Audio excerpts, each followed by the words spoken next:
Hi there guys, and welcome back to the top 100 UK game shows of all time with... Wait a second. Who the hell are you? Sorry? Luna can be bothered to turn up for the video? You're her stunt double. You're not even the same colour. You're a boy! Get out of here! Bloody charlatans. So here it is guys, my top 10 of all time. Now if anyone out there has skipped forward to this video, what are you doing? Go back and watch the rest before you watch this video. So many good moments, some great moments in game show history. Don't pretend you're too cool to watch them. You aren't too cool to watch them. You aren't cool at all. But for the rest of us, let's get on with it. I think there's never been a better time to crack open the benchmark wine. Yeah, let's crack it open. Here it is. Here is my number 10 to my number 1. So, guys, it turns out the benchmark wine was just lilt all along. Who'd have thought it? How strange. You really are summer in a glass. Anyway, on to my top 10. My number 10 was a really easy pick. It's a game show I've just enjoyed so much every single series. I don't think it's like groundbreaking or anything, but I think it's just so enjoyable. So say it after me. 1, 2, 3, let's activate. Scraps of metal. To some, they're just rubbish. To others, they're the beginning of a new life. Through technology, imagination, and the dream of victory is born a robot. But not just any robot. 3, These 2, are Robot 1. Warriors. Let the wars begin! Activate. These homegrown fighting machines are going head to blade, to fist, smashing their way towards victory. It's supreme technology, transformed into sublime fighting machines. Crushing jaws, chisels. 2 blades instead of 1. The Ultimate Warriors are preparing for the ultimate battle. Who will rise to the glorious victory? And who will take home a pile of rubble? Find out next on Robot Wars!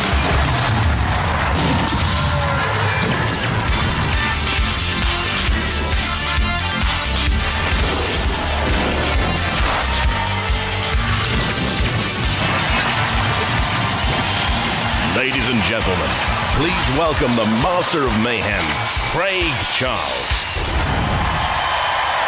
So my number 10 is Robot Wars. It's not the coolest thing to say, but I really like Robot Wars. So a lot of the shows high up this list are purely because of like how much I appreciate the format or how well it's made. Robot Wars is all those things, but really the reason it's this high is just simply for my enjoyment of it. I've really enjoyed pretty much all the iterations of this show there's been. It's brought me a lot of joy over the years. For those of you who haven't seen it, I'm sure you know what it is. It's just robots attacking each other, dustbins on wheels. It's very, very simple stuff. Really engaging. I think what's helped propel this up my list to this level is just the fact that I've been sort of able to enjoy Robot Wars more like a sport than I have a game show. It sort of entered that sort of WWE sports entertainment kind of area. I sort of was always kind of interested in wrestling when I was younger, but I never really got into it because ultimately, like, the fact that it's just acting does bother me, whereas something like Robot Wars has all that, but it's also actually real, and I think that really helps it. It's kind of like, yes, it's making these small battles seem grandiose, but I quite like that. I really like the original version with Jeremy Clarkson. I thought the fact that at that point it was just basically, can people get robots to run, never mind fight, was quite a good way into it.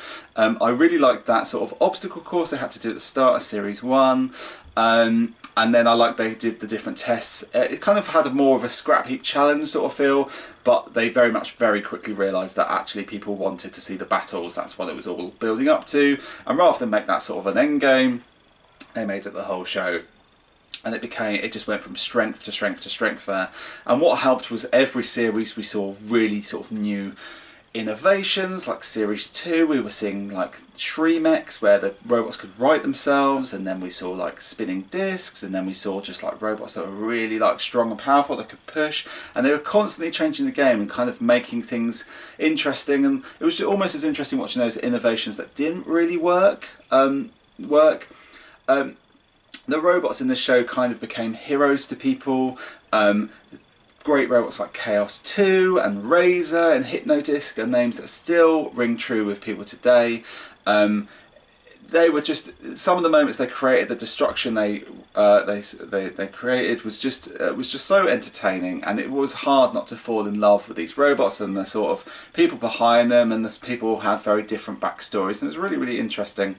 I really liked the revival with Dara O'Brien and Angela Scanlon. I thought it was clever that they obviously didn't have access to as many robots, so they made it more about like the endurance of the robots. Like if they got smashed up in round 1, would they be able to patch themselves up for another round? I liked that. I thought that worked really well, and I think that was a good workaround of the fact they clearly didn't have as many robots, and anyone kidding themselves into thinking there were more robots out there probably are lying to themselves. So I thought that was a good workaround, and actually it made that series feel a bit different, and made it feel like it was more about, you know, robots that could really endure the battles and sort of war, if you would. So much positive to say about Robot Wars. I didn't really like that when they started doing the specials. Like, I feel like the tournament structure was a massive part of this for me. Like the fact that I would watch a series and at the end of it I would have a winner. All these sort of grudge matches and stuff like that, it didn't really do anything for me. So I sort of checked out at that point, and I didn't really watch the Channel 5 one either. But all the others I've always enjoyed. I watched every episode. It's very well hosted. I wouldn't say Craig Charles is as central to this format as some people seem to think he is, as much as I like him. Yeah, just everything about this. I love the way it looks. The commentary is cheesy but really, really fun and good. It just all came together as a package. There'd been nothing on TV like this before. There's been nothing on TV like this since. It's so deserving of being this high up my list. Easy pick for me. I just really like it. My number 10 is Robot Wars. So for my number 9, it's a show that's been so perfectly made, it actually pains me. And the fact it's this high up this list, when there's so many classic game shows still to come, is absolute credit to it. Here is my number 9. This is the Cube, where just 7 games stand between you and £250,000. These games are simple, but when played inside the Cube, everything changes.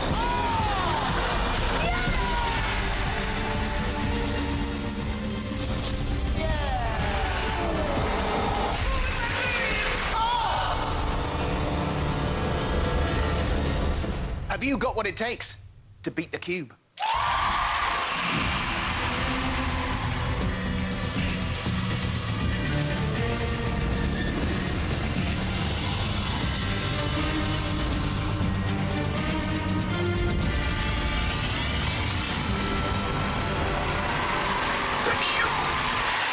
So my number 9 is The Cube. This was a show that I just fell in love with the moment I saw the first episode. I just thought it was great. Interesting show this, because a lot of what The Cube's doing isn't that original necessarily, but it's presented and done in such a fresh way that actually it made it all its own, and that's very, very impressive. What the best thing about The Cube is the fact it sort of creates a pressure cooker for its contestants the moment they go into the Cube, and actually it becomes not about them beating these quite simple games, it becomes about them beating themselves. And this show not only knows that, it so perfectly captures that and draws that emotion out of the contestants. It never feels manipulative, it never feels nasty, as I may have said on other shows I've said. It's just the format, but it's because the people beat themselves up when they fail. And this game show has captured that like no other game show in history. The reason this show works for me is twofold. One is I love the way it looks, the style of it. Those sort of red and white like challenges, the way they've sort of stylised that, they've got the body sort of demonstrating it. It's all a bit like if you play Portal, the sort of like the little like the chambers in Portal. It's kind of a bit like that, and I think it really captured the style of the time, and I think it was very, very unique and very clever. And the moment I saw it, it was like, oh god, it's like Portal. That's so clever. I also appreciate the camera, the amazing 360 camera. The reason that works for me is just because it was clearly how they sold the show. They sort of said, oh, it's going to be these people like undertaking these small tasks, but there's going to be this amazing technology which is going to film them from all angles. So that was clearly like the sell of the show, but sometimes a sell of a show is designed to sell it and not necessarily be like the fulcrum of the show. But for me, this definitely, like, this sell is one of the strongest sell once it actually gets to the TV. Absolutely adore it for that. The challenges are so well designed, they're just like clever, they're not particularly new, but they're just like, each one is so simple, so streamlined, designed to just frustrate the contestant. Philip Schofield is amazing, he's so good as host, and really like plays on the emotion that the contestants feeling themselves. I like the sort of the trial run, I like the lives. The decisions in this game are always very tough, because if you're presented with a challenge you think you can do, you want to play it. But will 6 lives be enough? Because when you start losing 1 or 2, then you sort of get into a sort of downward spiral and it can all go very wrong, and those moments are fantastic television. This is just one of the most perfectly made game shows that's ever been on TV, and I think it's credit to the modern day of game shows that sometimes get slagged off a little bit, that can create a game show this good, this strong. And so because of that, I have to put the Cube as my number 9. So for my number 8, say it after me. One of us, one of us, one of us, one of us, one of us, one of us.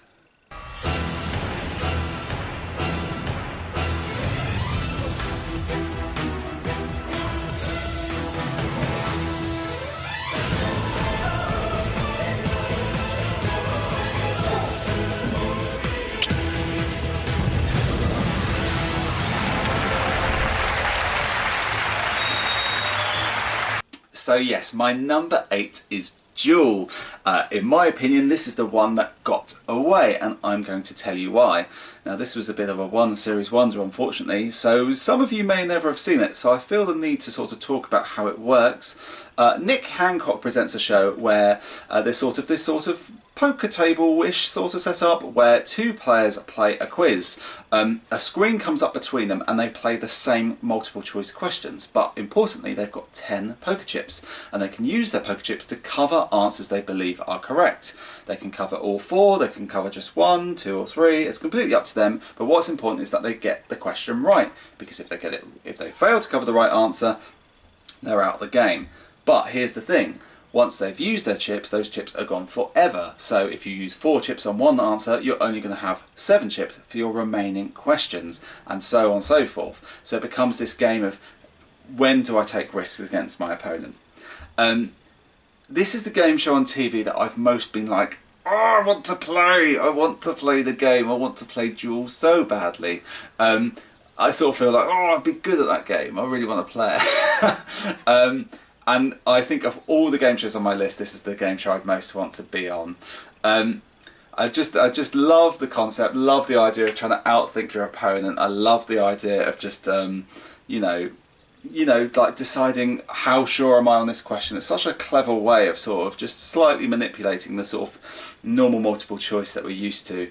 And it actually like creates some really great crash outs, which is really fun.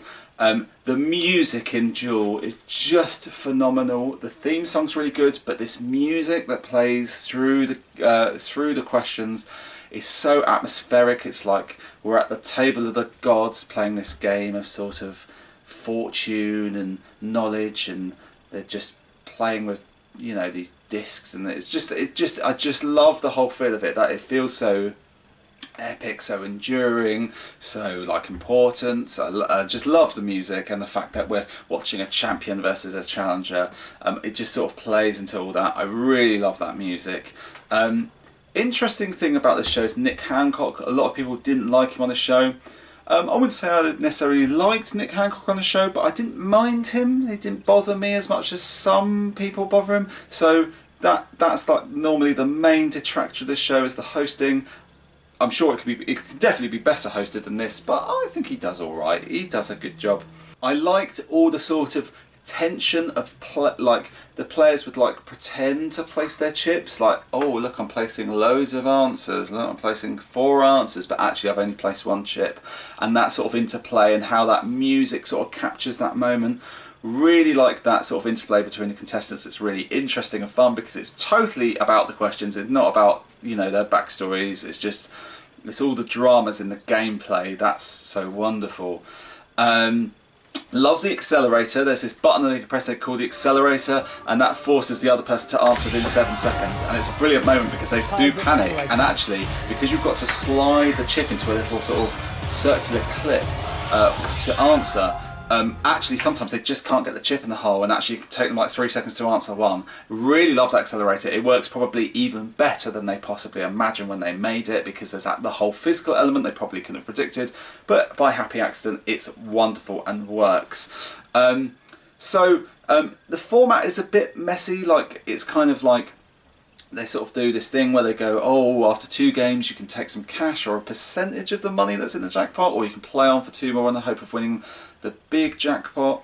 That format could be better, I think, but actually to me it doesn't matter because that's sort of almost irrelevant. It's about the head-to-head gameplay that I like it so much, and quite frankly I think I could watch those head-to-heads to the end of time.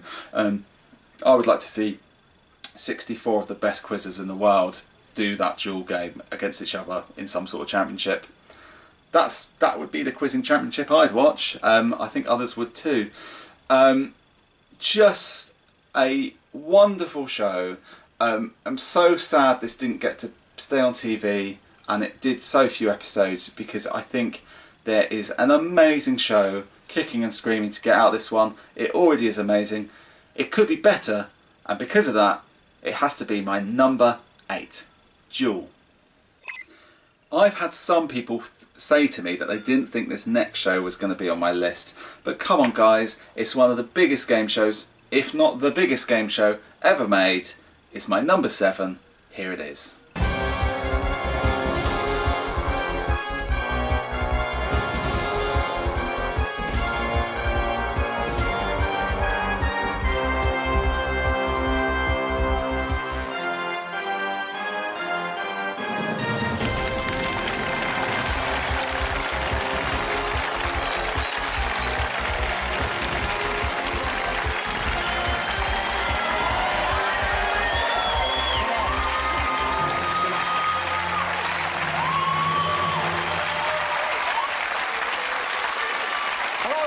To day 2 of the Big Money Show, Who Wants to Be a Millionaire?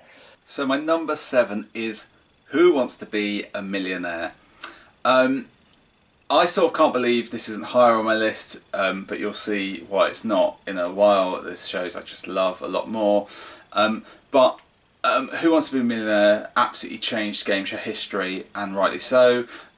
It's interesting, Millionaire, because when that first episode came out, I think we knew we were going to be watching something quite exciting. Like, it felt like, oh, there's a new big game show on OTV, but I don't think people realised quite what a splash it was going to make. I certainly didn't. I didn't. I sort of thought, oh, Chris Tarrant, that's an interesting booking, and kind of. But it was like, I remember sitting down and watching that first episode with Chris Tarrant's introduction and thinking, okay, I'm excited because I like game shows, but what I didn't realise was this was going to be a game show that every single person was going to love, not just me.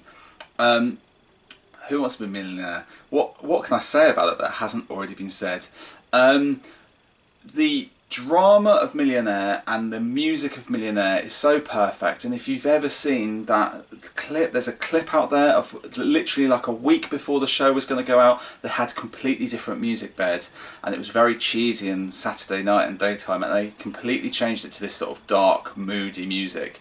I mean, what an amazing last minute change, guys, because without that last minute music change, I don't think this show's a hit. I think that music is, I mean, of all the shows on this list, I think that music is so important. The way the music has like like vertigo like drops in it that makes you feel like, oh my god, if I get this wrong I'm gonna lose all that money, like kind of like that is so terrifying. And everyone was watching, putting themselves in the chair going, oh my god, would I be able to answer this question, to win that amount of money? But I would be risking like more money than I've ever seen. I think the phone-in was very important. I think there was, it felt like it was a very big thing. It was a bit like, you know, when the lottery started, it felt that sort of important, you could tangibly get on the show, and like you could ring in, and if you rang in like 5 times and you might have a chance, and that was very exciting. It made it feel very exciting. It made it feel like it could be you, and it really did feel like that at the time. The gameplay is so perfect. The money tree is just wonderful. I mean, pretty much every game show since this certainly Quiz Show feels like it's been a bit inspired by Millionaire since. So many of the shows on this top 100 list owe themselves to Millionaire. It's really the granddaddy of a lot of those shows. Love the lifelines. The lifelines were a massive innovation that are also completely being used in loads of game shows now. Phone a Friend was so dramatic. 50-50 was also dramatic. Ask the audience, it's a good moment. Like, you always think, oh my god, what if they get it wrong? Love that. And the fact that it was basically like this obstacle course for quiz that we hadn't seen before. Like, would someone win the million? Could someone win the million? I do think it was a bit disappointing when Judith Keppel won. I think it was like it was almost like the wrong person to win. But there you go. That's what happened. Just such a wonderful show. It's travelled all around the world. It's been sort of changed into different formats around the world, and a lot of those formats are great. I think it's interesting that the UK version is now so much better than the US version. Jeremy Clarkson, the whole revamp. Wow, they really nailed that. That was not a surefire thing. Like, that was not like, you know, Clarkson was, you know, quite a stunty piece of casting, but it wasn't necessarily, you know, going to work. But wow, the set looks amazing. I love it, like when they do Fast Finger First and it sort of drops into this like red, like dramatic thing. Love that. Jeremy Clarkson's great. I love the new Ask the Host lifeline. I think that adds a lot to the show. And I also like the really clever like set your benchmark thing. But it's so clever in that you go right, I want to set it now, my safety point at like 64,000, but you still have to answer a question for 64,000 to win that 64,000. But that makes you want to gamble, and that's clever because that can cause people to lose, and it has caused a lot more people to lose. More so than the Millionaire, like where they had the timer and people just weren't willing to gamble because it was around recession time and people just wanted to keep the money, which is completely understandable. But I really like the new version. I think they've done a great job. I think it's one of the best revamps of a game show I've ever seen.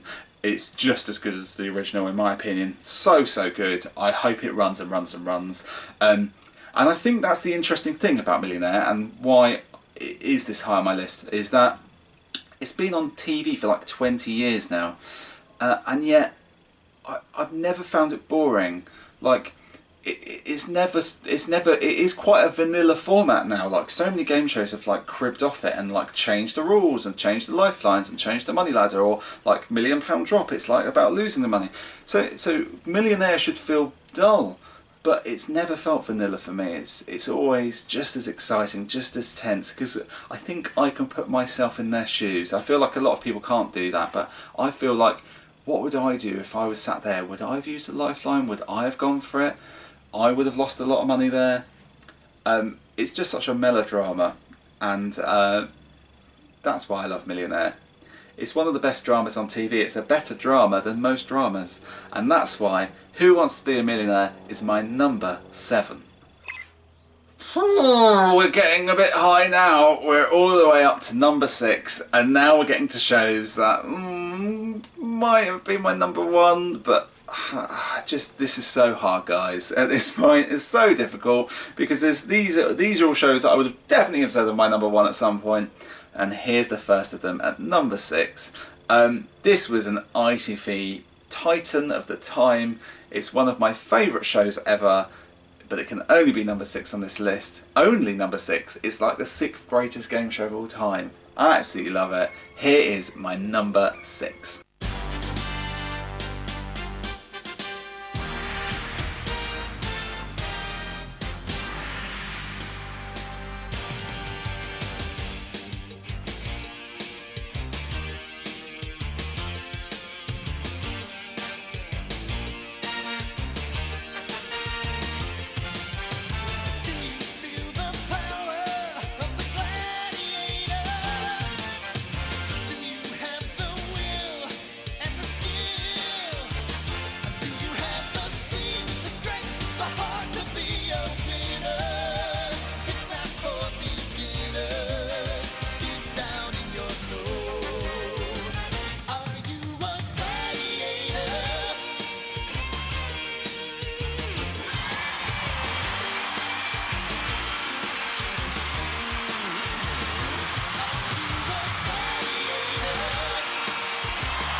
I'm not going to do that again. I'm not going to do that again. It's rubbish. It's rubbish. My number 6 is Gladiators. And this was a show that was a massive part of my childhood. Me and my friends, we were just totally obsessed with Eunice Hart and like her journey through the game. She was probably my hero when I was younger. I absolutely loved Eunice so much. I just thought she was just this kick-ass human being. And so Gladiators to me is very nostalgic, but it's more than that. It's quite heroic to me. It was just like, it was a really good influence on me, I think. And now I'm going to share with you why I love Gladiators so much. Gladiators is one of those few UK game shows, a bit like You Bet, that has premiered on a Saturday night and managed to be completely different from everything else that goes on a Saturday night. You know, and that's quite difficult with Saturday TV because a lot of Saturday TV is quite samey, but here came Gladiators and it was completely unlike anything I'd ever seen. I'd sort of heard of American Gladiators. I was aware there was a thing, mainly through video games. I sort of heard of American Gladiators, but I've never seen it. And then Gladiators came and it was like, oh my god, they're bringing Gladiators here. But I could never have expected it to be as good as it was. Contestants would come on and try and defeat the gladiators, but really it was about the contestant versus the contestant. The gladiators were there just to get in their way of getting points. The events were so epic and large. I think the first series it was a bit boring because they had like 6 or 7 events, but then as they started to grow those pool of events, it really grew into its own. We got more gladiators, and just every series it just got bigger and better and more ambitious, and by the end of it we were getting games like Pendulum with like the massive swinging ball like flying through the air, and we were getting like all sort of different versions of Duel. It was just, oh, it was just so much fun. It was so fun. I loved the panto aspect of it. I loved the fact, you know, the audience were joining in. You know, you had Wolf, who's the bad guy. Loved all that. Like, again, it's kind of that wrestling thing again I said before, but again, it's actually real. It's actually happening. The gladiator is smacking them off with a pugil stick. They are getting the 10 points in that round. They are awesome at the eliminator. I love the music. I think that's so great. I think we all talk about the theme song, but actually the music for every round is really clever and good. I absolutely loved the eliminator. Like, I love the drama of someone slipping on a travelator and then falling down, and their whole family going, no, they're gonna lose. And this whole show just felt so epic and important, and you know, it just totally connected with me as a kid. But moving on to now, I just think TV lacks a show like this. It lacks Gladiators. It misses Gladiators, and like, I think it's easy to box it off as just like, oh, what this 90s cheese vehicle. But actually, I don't think it is that. I think it's a really great game show, and I think it's a really it's actually about those contestants. And like, in a world where we're seemingly fitness obsessed, isn't there a area for Gladiators again? I think the Sky revival's interesting. I actually quite liked it. I think the way that they replaced like the sort of, you know, to get around health and safety, they sort of replaced like crash mats with water, and like they had fire, and they sort of used elements like that and made it look a bit more like Roman. I actually thought it was a good way of reviving it. I've got a great story about Atlas, who was one of the gladiators on that show. Basically, at one point, he was asked to do Hang Tough, and it wasn't his event because one of the gladiators had pulled out injured. They went 3, 2, 1. He got on the rings and instantly fell off because he was basically Mr. Universe or something. The worst gladiator of all time, Atlas. We salute you. Yes. For me, that Sky One revival didn't really succeed, basically because it was on Sky One. I think if that show is on ITV, I think it would work. And I think people who say different are in denial, if I'm honest. I think actually a show like that against Strictly makes a lot of sense. But what am I to say? The most incredible achievement, I think, of Gladiators is that it's actually managed to be better than the US original. This is a show that is pure Americana, and yet somehow we translated Gladiators, and then all the different shows were coming to us. America, Australia, South Africa, they're all coming to play on our set, and that's because we did it best. Gladiators is the daddy of the physical game show. It's absolutely the best. It's got the best range of events. It's got the best characters. It looks the best. It sounds the best. It is the best physical game show. My number 6 is Gladiators. So my number 5 is my highest kids game show on my list. It's been quite a lot of fun being able to showcase a lot of kids game shows on this list, but I truly believe they're some of the greatest game shows of all time. But this one's the best. It's the one that resonates with me most. It's time to go on an adventure.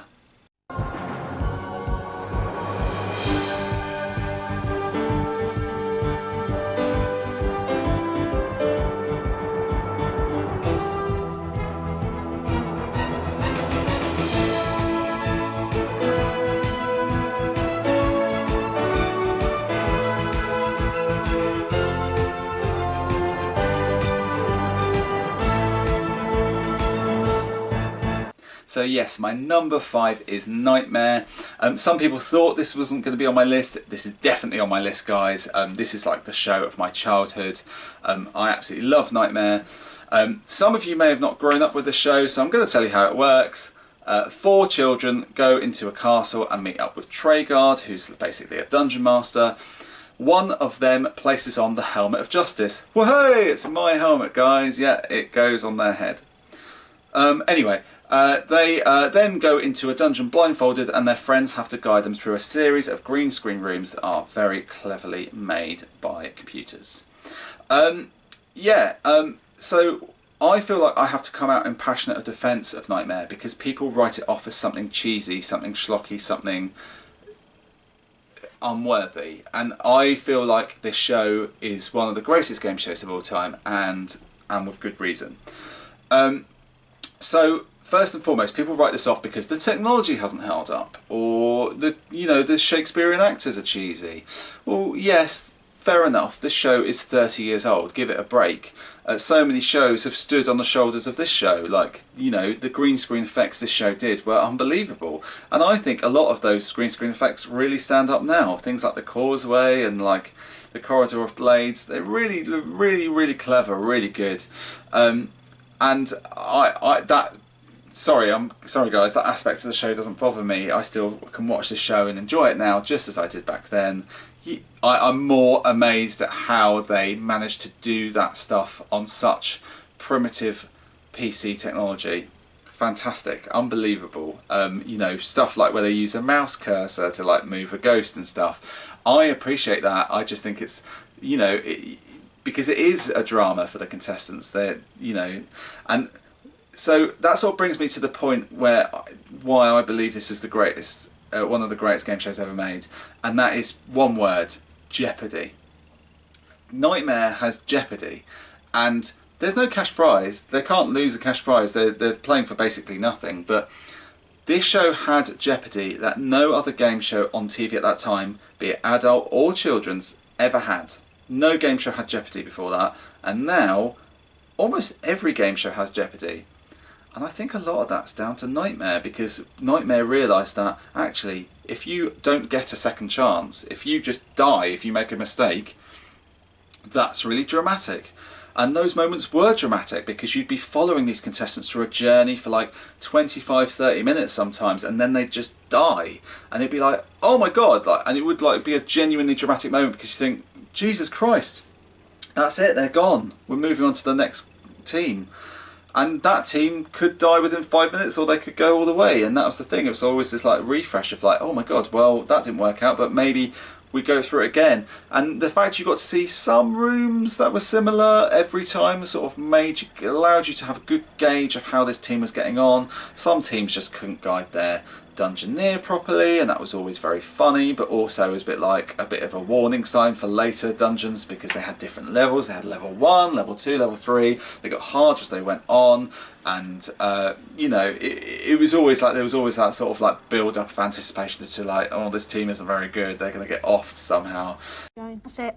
Right, walk forward, please.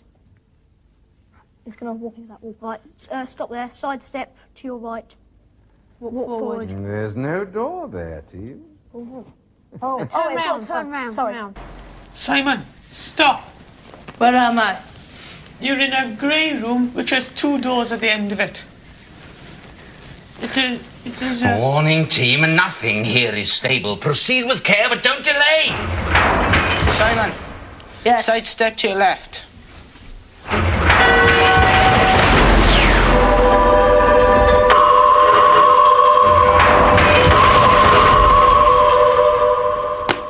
The way Traeger plays around with the contestants, I like the fact he's kind in the early levels and sort of meaner in later levels. You know, he's trying to get a decent adventure out of these teams.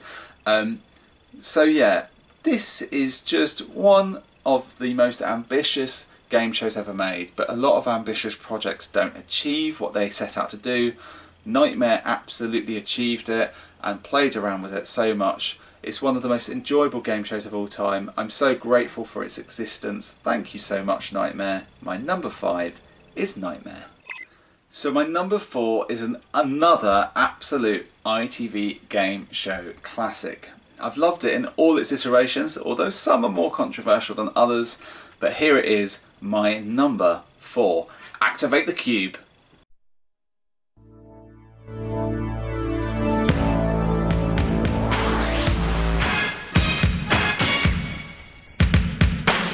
Tonight we begin the first heat in Group B. And competing are Malcolm Burt, a police officer from Kenninghall, Norfolk. Jackie Hart, a communicator for the deaf from Renfrewshire, Scotland. Janet Morris, an airport manager from Purley in Surrey. And Andrew Thompson, a civil servant from Cheltenham.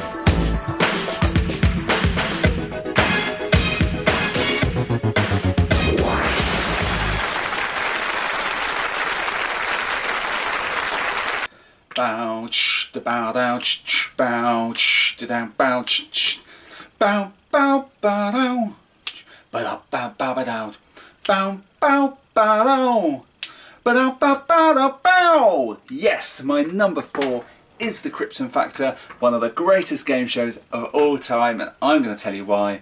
It's a source of a little bit of pain for me.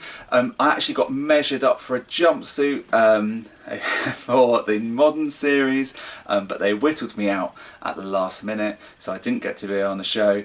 I only know that fact because I bumped into a researcher in a chip shop in Brighton at 3 AM in the morning in a stag do. It's one of the most random encounters of my life. So yes, yes, I didn't get to be on the Krypton Factor, and it still hurts me to this day. But anyway, why is the Krypton Factor such a fantastic show? Well, the reason we're talking about the best game shows ever, in my opinion at this point. We're talking all of these are the best. But the reason the Krypton Factor is my number 4 is because I think this show not only is fantastically well made and a great game show, but I actually think it was a really good influence on me.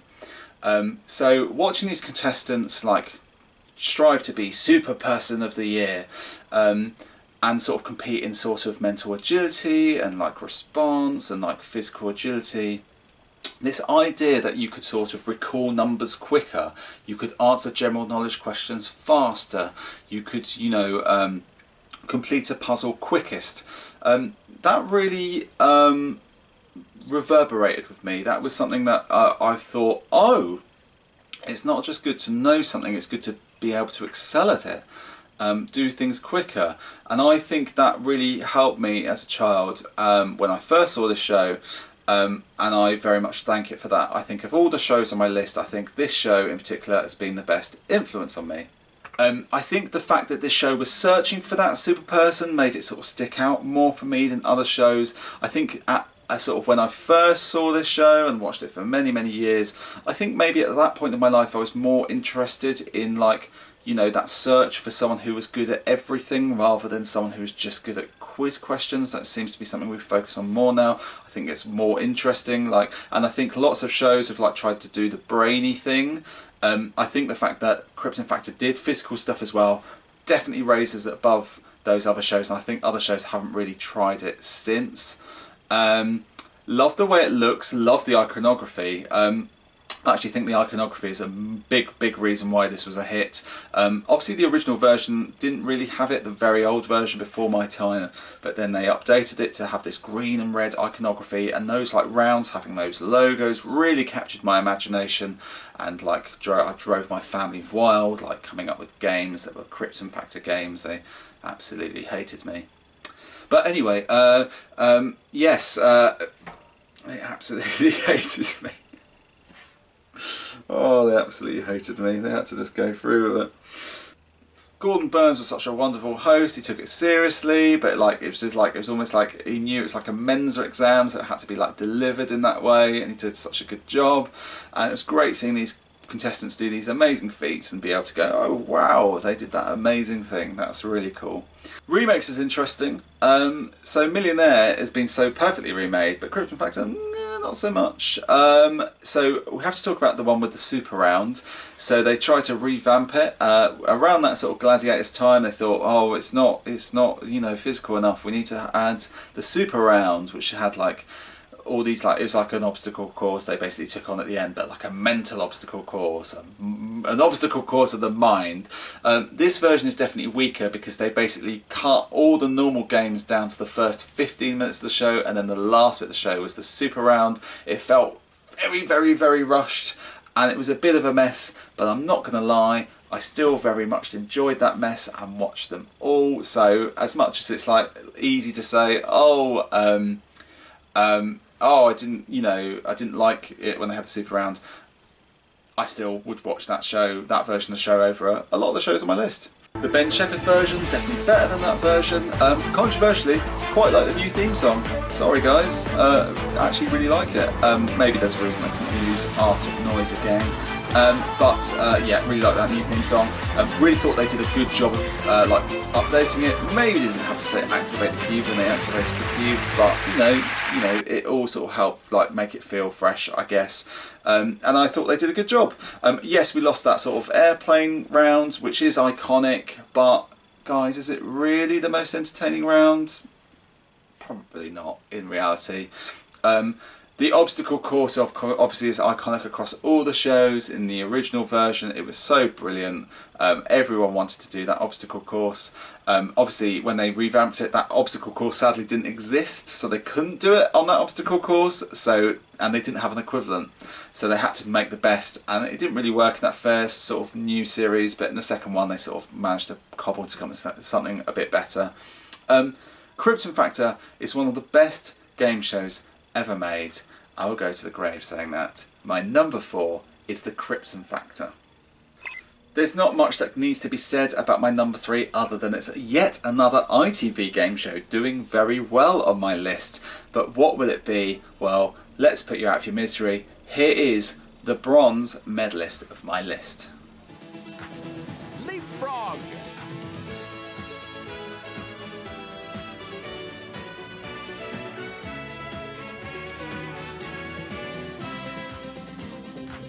T-shirt.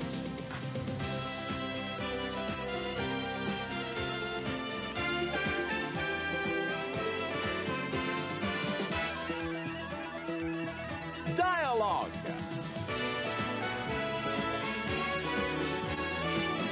And now, here's the man with all the catchphrases, Roy Walker.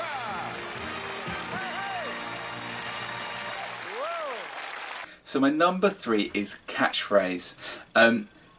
Catchphrase is probably the first game show that I sort of fully fell in love with, and that was when I really fell in love with game shows, was when I saw catchphrase. So there's an interesting thing with catchphrase, because I think I like catchphrase for different reasons than other people. I really like the graphics in catchphrase, especially those. So let's talk about the Roy Walker era first.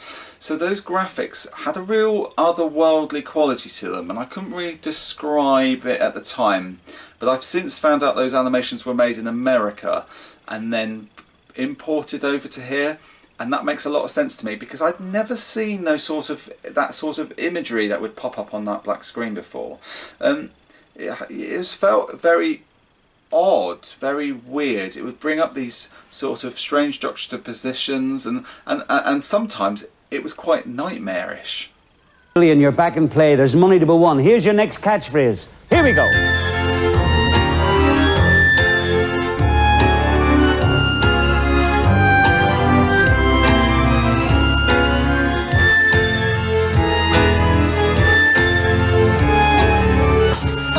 Jillian! Jesus Christ, that's scary. Not right. Mark? The Eye of the Storm. The Eye of the Storm. That's the one we're looking for. Take it away, take it away, take it away, take it away. Oh, thank goodness for that. See what I mean? But like these imagery could be quite scary and frightening. And as a kid, it was kind of like, that was kind of pulling me in. It's like, come see the scary images. Like, you know, it's like that's what grabbed me about this show. It's like, it was quite frightening when I was a kid, like seeing like these sort of random images. But I all found it so compelling as well. And, you know, sometimes the images were quite funny. So that's what pulled me in, and I love the quality of those. I just love that sort of strange imagery in those first few series, and the music that goes along with it. I mean, Ed Welsh is a musical genius. Anyone who doesn't know who he is should know. He's one of the greatest game show composers of all time, and the music beds he put in for this show are absolute classics, and that is what the modern version of the show misses, I think, is that music. So many different music, some of them sort of beautiful, some of them terrifying, but always different and very different from any other game show. I absolutely adore all the music. But there's not just that going on, there's also the most perfect host you could ever hope to have, Roy Walker. Roy Walker is the best game show host of a single show I can think of. He's so perfect, he's funny, he laughs along with the contestants, he drives the game show so well, but also he's very warm. It's like this very, like, he really feels like he's on the side of the contestants, but in a sort of very sort of cozy way. I love how Roy Walker hosts this show. It's so fantastic. I really like the ready money round and the bell being a mechanic. I love all the sound effects, the buzzers, and the, you know, the sort of grid where they choose like the holiday or how much money that each round's worth. The end game's really good. The sort of, you know, go through the M square. It's kind of really interesting. They sort of talk about how you could tactically play that, but no one ever really did. They just sort of went through the M square, just desperate to get that holiday. So yeah, absolutely adore the show. This was a show I very much considered for number one. I think I had to dock it points purely because there was that middle phase that they had, which, you know, like various other hosts were sort of hosting it in prime time but also daytime. They changed the visuals to be a lot more cartoony. For me, it didn't really work. I didn't like those versions as much. I still found them watchable, but I must admit, with those qualities taken away, it did slightly ruin it for me. The Stephen Mulhern version is very interesting. I think they've done a really good job revamping it. It's interesting that it's slower and they play around with the contestants being idiots more, but I think it actually works quite well. I didn't like the graphics, the 3D graphics, when they first started using them, but now they've updated them a little bit. I feel like they're more consistent and better and funnier and sort of annoy me less as an ex-animator that I am. But they're very, you know, they've really done a really good job revamping that show, and having 3D graphics is a good reason to bring the show back. So I really like it, but I'm not going to lie, the original version of this show is the reason why it's on my list. It's an absolute classic, guys. It's one of the best game shows ever made. Catchphrase is my number 3.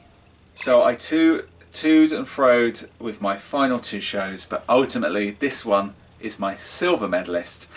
It's one of the great modern game shows, a genre-breaking, genre-defining show that I think deserves everyone's respect. And if you've never watched it, it's time you did. Here is my number 2.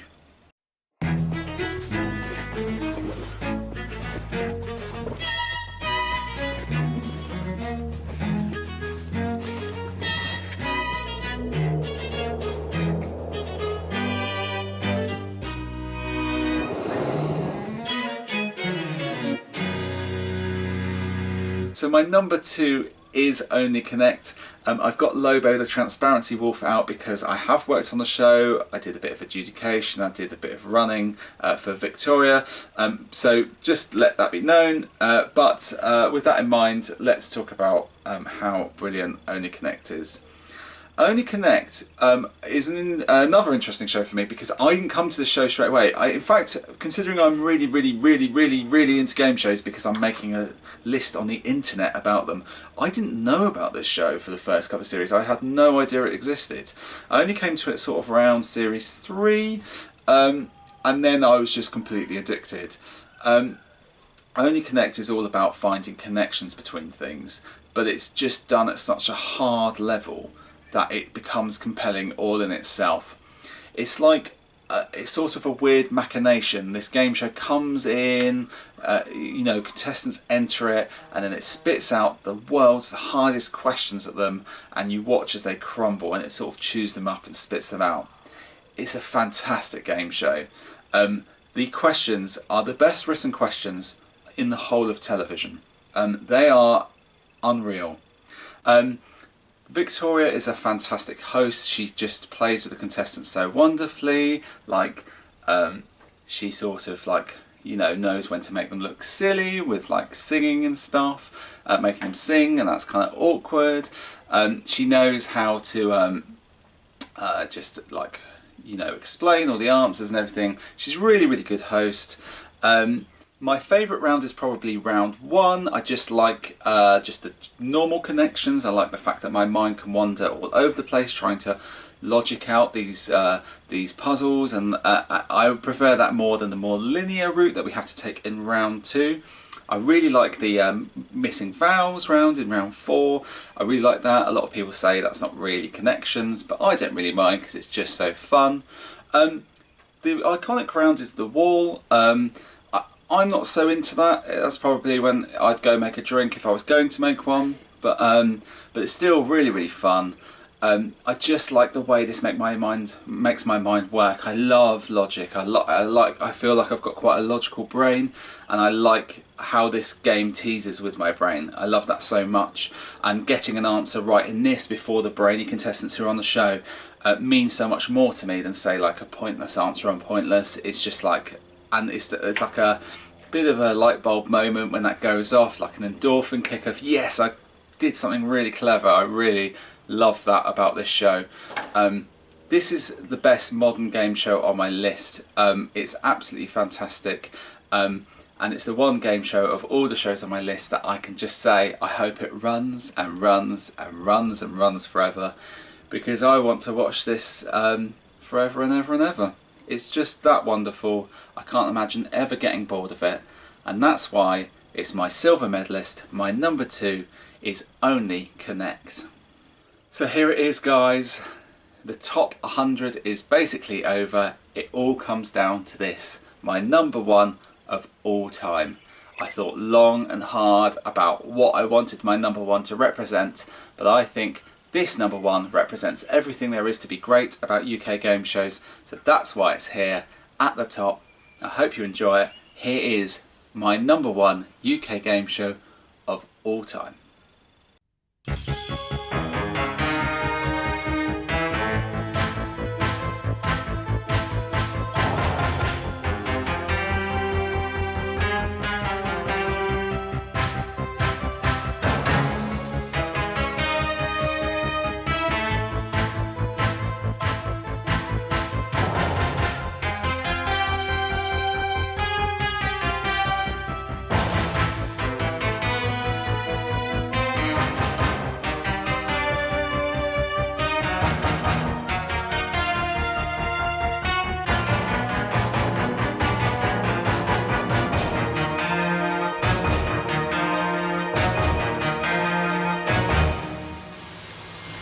So yes, my number 1 UK game show of all time is The Crystal Maze.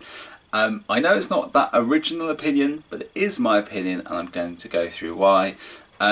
So when I saw the very first advert for this show, I'm going to show it to you now.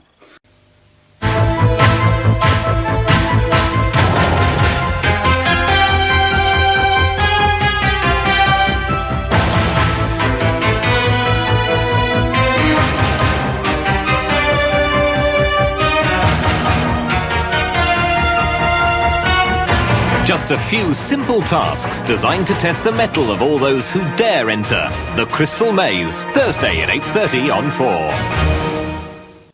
When I saw that advert, I saw it at my grand's house, and I was like, my mind was completely blown by it. I'd never seen anything like it before, and I said to my gran, I said, I don't care what's happening that day. I was very young at the time. I said, I don't care what's happening that day. I just want to watch that show.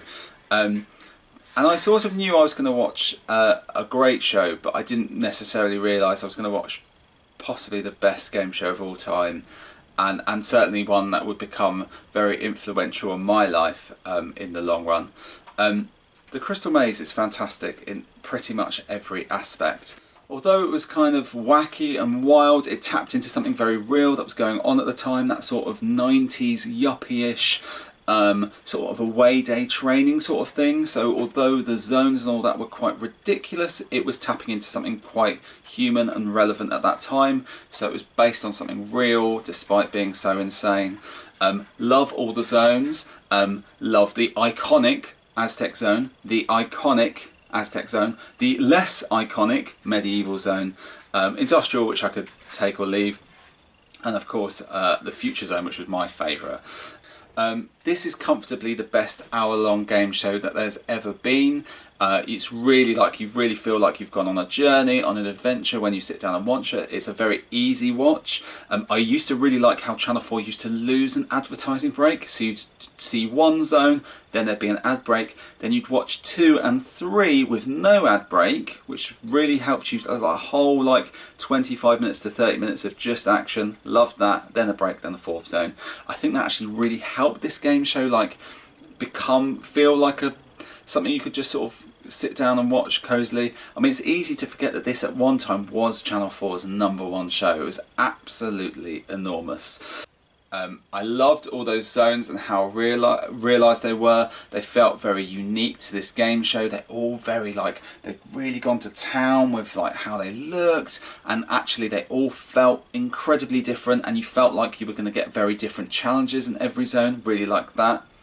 Really like the ocean zone when they introduced that as well. I felt like water and how they played with water and like diving through and all that sort of stuff really added a new element to this show. I think it's one of the best additions to an existing game show that there's ever been.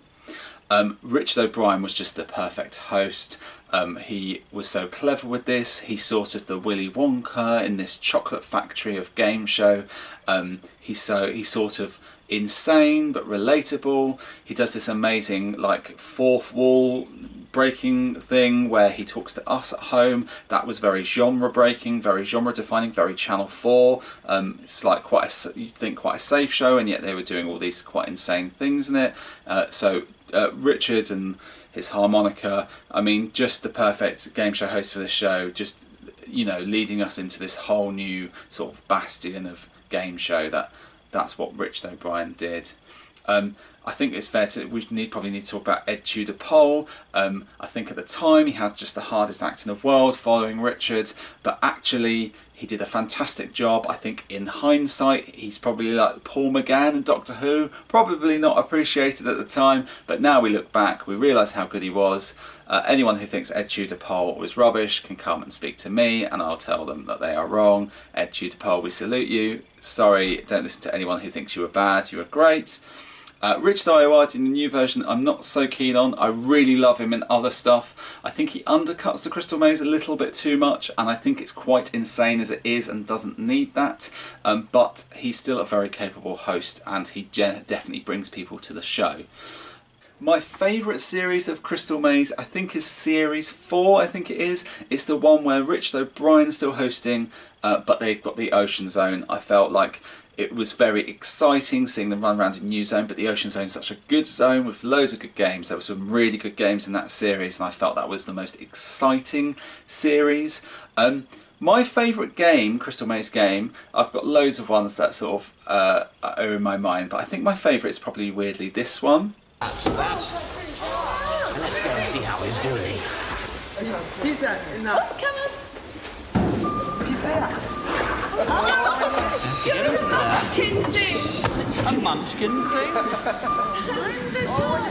He's in Crystal Voyager 2. Now, if those sharks brush the side and touch the side of that vehicle that he's in, the Voyager, then an alarm will go off. Now, wait for the shark, wait for the shark. He needs to know. It's one.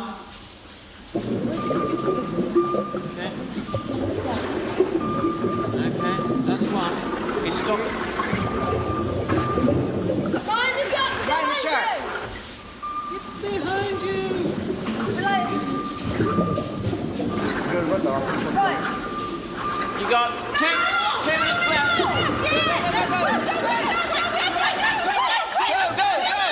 Go! Back a bit.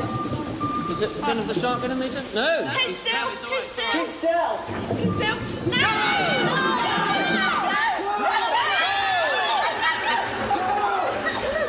He's safe there. Got a minute and a half left. Got a minute and a half left.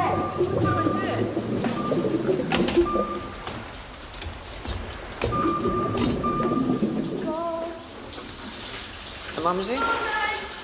That was nice of you. I'm sorry I interrupted you and said, you know, that you got it right and you told me you hadn't. I didn't mean to interfere with your judgment. No, I disagree. I've got another 2 zones to do after this. And we've got a minute left. 2 zones to do after this. But they're doing okay at the moment. Yeah, I'll talk to you later. See you later. Bye. Just under a minute.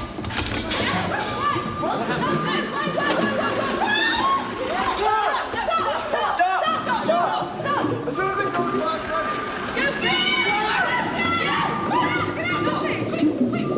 This sounds very exciting. Come on! Is it? Yes? Come on! Have you got the crystal? Is he up? Is there? What? You dropped it! Yeah, I like that one. I like the idea that they have to get in something to hold something that's outside something else, and it just really works the contestants' brains. And it was a sort of use of space I'd never seen before. And I think that's the reason that I have chosen this to be my number one, is the Crystal Maze's use of space. So basically, you're presented with some quite small rooms, but they're able to manipulate and use those small rooms' space in such an interesting way. Like, loads of the games allow you to go like up and down or over or under something, and I'd never really thought in that way before this show, but like they managed to build a whole like 3D maze out of like milk crates and that sort of thing in quite a small space. That's so fascinating, climbing ropes and falling into like sort of chambers and stuff, and like pulling up doors and all that. It's all stuff that just I'd never thought of before, and started like firing off my brain about how you could get from A to B to get these time crystals, and kind of, you know, it's so exciting. It's just like, you know, and the way you sort of could it manipulated the different environments, like crystals landing in sand and crystals like potentially falling in the water, or you know medieval, there's like all this stonework and stuff. I just found that so interesting, and I just think without this show I wouldn't be as into game design as I am, and I owe it so much because of that. It really did inspire me so much, and I think, you know, I sort of in my head still create Crystal Maze games to this day. I just absolutely love it. I should talk about the newer version. It isn't as good as the original, we all know this, but I actually think it does a better job than some people give it respect for. I think considering that they've clearly had a much lower budget, they've done a really good job to recreate the zones. I actually quite like the look of that new future zone. I know some people don't, but I actually think it was good to update it and make it less 90s. I admit that it's not as good as the original, but I think if I'd only seen this version of the show and had never seen the original, it'd probably be hovering in my top 30. I think it's a fine show, and it still captures people's imaginations, and it's made me laugh a lot. Like, some of the episodes are really funny, so I have to give it respect for that. For me, Crystal Maze is the yawning space opera of the game show world. It's a pick and mix stand where I can just take more and more and more, and for me it's the perfect poster child for what a UK game show is. It's ambitious, it's genre defining, it's got a great host, it's got great games, the contestant reactions are fantastic and we get to see them go through real dramas. It's got an iconic end game, that's what every game show searches for, and the Crystal Dome might be the most iconic of them all. It looks fantastic, it sounds fantastic, the theme song and all the sound effects, the sort of, you know, sort of jungle noises going on in the Aztec zone and the boops and the beeps going on in the futuristic zone. They all add so much to this game show, and to me this game show could only be made in the UK. It's interesting that it comes from Fort Boyard's perspective. It was obviously they wanted to make Fort Boyard, but they couldn't do it in the UK, so they ended up making the Crystal Maze instead. And you'll notice that Fort Boyard isn't on my list. Whilst I respect Fort Boyard, mainly its international versions, the UK version wasn't so good, and it just didn't really inspire me in any way in the same way as the Crystal Maze. I think the Crystal Maze is better in pretty much every respect. Don't hate me guys, I like the international versions, it's just weirdly not my sort of cup of tea. But yes, the Crystal Maze is one of the best TV shows ever made, not just game shows. It's an absolute stalwart of the game show industry. It deserves this. It's my #1 of all time, the Crystal Maze. So that is it guys, my UK top 100 game shows of all time is complete. Thank you so much for watching, thanks for all your likes, your comments, your subscribes, I really do appreciate them. I couldn't at the start of this possibly have imagined I was going to be getting 25, 30, 35 comments every video, thank you so much for that. Some of you might be expecting to see my next YouTube video series and sort of seeing what's coming next. I'm sort of sorry to disappoint you, but I'm not going to be doing any more YouTube after this. I've had my head above the parapet for a little bit too long and it's time for me to delve back into the submarine of game show and try and come up with something myself again. I've had really positive feedback from people in the industry though, so all the game show people who I have spoken to, thank you so much for all your love. It's really helped me get through this series. So thank you for that. One more last thing I'd like to say. Game shows are really hard to make guys. There's a whole process you have to go through where you sort of have to run the gauntlet. You have to go from early development, like a seed of an idea, to early development, all the way through the commissioners and running the gauntlet of actually making it and the production of that show. It's really hard to sort of keep a message true all the way through that to the end. And sometimes a lot of bad game shows have simply fallen at the wayside somewhere along that line. I sort of, when I see bad game shows, I sort of feel like there was a good game show somewhere along the line, but maybe it got lost. So much respect to everyone out there who does make game shows. It's really hard, and it just means that when we do get a good game show, it's more enjoyable knowing how much hard work went into it and how that's paid off for people. So anyway, thank you so much for all your love, but this is me signing off, so I'm going to say goodbye. Thank you for watching my top 100 UK game shows of all time.